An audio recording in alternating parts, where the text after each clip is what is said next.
Welcome back my another video. This is Ujjwal from Voronezh city in Russia. আজকের ভিডিওতে আমি যে তথ্য নিয়ে কথা বলবো সেটা হচ্ছে ফেব্রুয়ারি ইনটেক নিয়ে।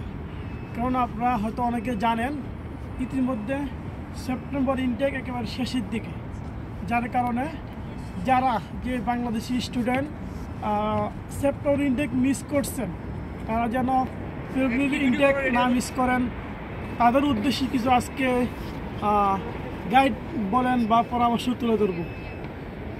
বিষয়টা হচ্ছে যারা সেপ্টেম্বর মিস করছেন তারা ফেব্রুয়ারি মিস আশা করি করবেন না। কেননা ফেব্রুয়ারি মিস কেন করে অনেকে, রাশিয়ার মধ্যে অনেক ইউনিভার্সিটি আছে যারা সব ইউনিভার্সিটি কিন্তু ফেব্রুয়ারিতে স্টুডেন্ট নেয় না। হাতে গোনা কিছু ইউনিভার্সিটি আছে যেগুলো হচ্ছে আপনার যে ফেব্রুয়ারি ইনটেকে স্টুডেন্ট নেই। এই জন্য আপনারা যারা ফেব্রুয়ারি ইনটেকে আসতে ইচ্ছুক তারা আপনারা খোঁজ নেবেন, গুগল করবেন, জিপিটি করবেন। জিপিটিগুলো আশা করি পেয়ে যাবেন। আর যে ফেব্রুয়ারি ইনটেক কোন ইউনিভার্সিটি স্টুডেন্ট নিচ্ছে আর কি আসলে লাগবে, আমি আমার আগের ভিডিওতে বলেছি কি লাগবে, যেটা আসলে সবাই জানি। আপনি যদি একজন ইন্টারন্যাশনাল স্টুডেন্ট হন বা হতে চান, আপনাকে অবশ্যই বাংলাদেশের পাসপোর্টধারী হতে হবে এবং এই পাসপোর্টের ন্যূনতম 90 দিন আপনার মেয়াদ থাকতে হবে। সেই সাথে আপনি যদি আপনার যে ব্যাচেলর করতে আসেন তাহলে আপনার এসএসসি সার্টিফিকেট, মার্কশিট সবগুলা রাশিয়ান ভাষায় ট্রান্সলেট করতে হবে। তবে হ্যাঁ, আরেকটা বিষয়, সব ইউনিভার্সিটি কিন্তু রাশিয়ান ভাষায় ট্রান্সলেটের দরকার হয় না। যেমন আমি যে ইউনিভার্সিটিতে আসছি সেটা তো লাগবে। কিছু ইউনিভার্সিটি আছে ট্রান্সলেট লাগে না, তারা ইংলিশ অ্যাকসেপ্ট করে। আর হচ্ছে আপনার একটা পাসপোর্ট সাইজ ছবি লাগবে।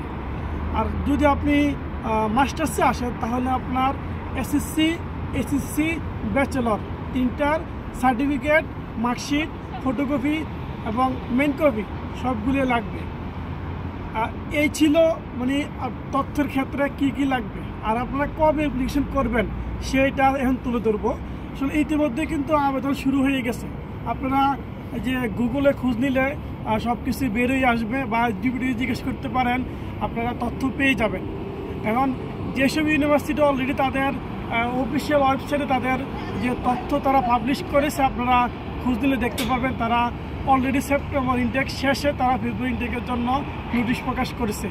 কি লাগবে, কি যোগ্যতা সব কিছু তারা এখানে বলে দিছে। আর যারা অ্যাপ্লিকেশন করবেন কিভাবে, আসলে প্রথমে ইউনিভার্সিটির ওয়েবসাইটে যাবেন, গিয়ে দেখবেন তাদের রিকোয়ারমেন্টগুলো কি তারা কি চাচ্ছে। ওই হিসেবে আপনি বা আপনারা তাদের অ্যাপ্লিকেশন প্রসেসটা তারা জানবেন, জানার পরে আপনারা অ্যাপ্লিকেশন শুরু করবেন। আরেকটা বিষয়, যদি কিছু সময় থাকে, যারা আসলে হয়তো বোঝেন না তাদের উদ্দেশ্যে এই ভিডিও, আমি কিন্তু কোনো এজেন্সির পক্ষ না, কোনো দালালের পক্ষ নিতেছি না। আমি চাই স্টুডেন্ট আসলে সঠিক গাইডলাইন যেন জানতে পারে। কারণ আমি কোনো এজেন্সির লোকও না, আমি নিজের কোনো এজেন্সি নাই। আমার যে উদ্দেশ্য হচ্ছে স্টুডেন্ট কোনো এজেন্সি বা দালালের মাধ্যমে পড়ে কিন্তু তারা প্রতারণার শিকার না হয়। এই জন্য সঠিক তথ্য আমি আপনাদের উদ্দেশ্যে তুলে ধরতে চাই। অলরেডি আমি কিন্তু আমার ভিডিওতে সব কিছুই বলেছি। সবাইকে ধন্যবাদ।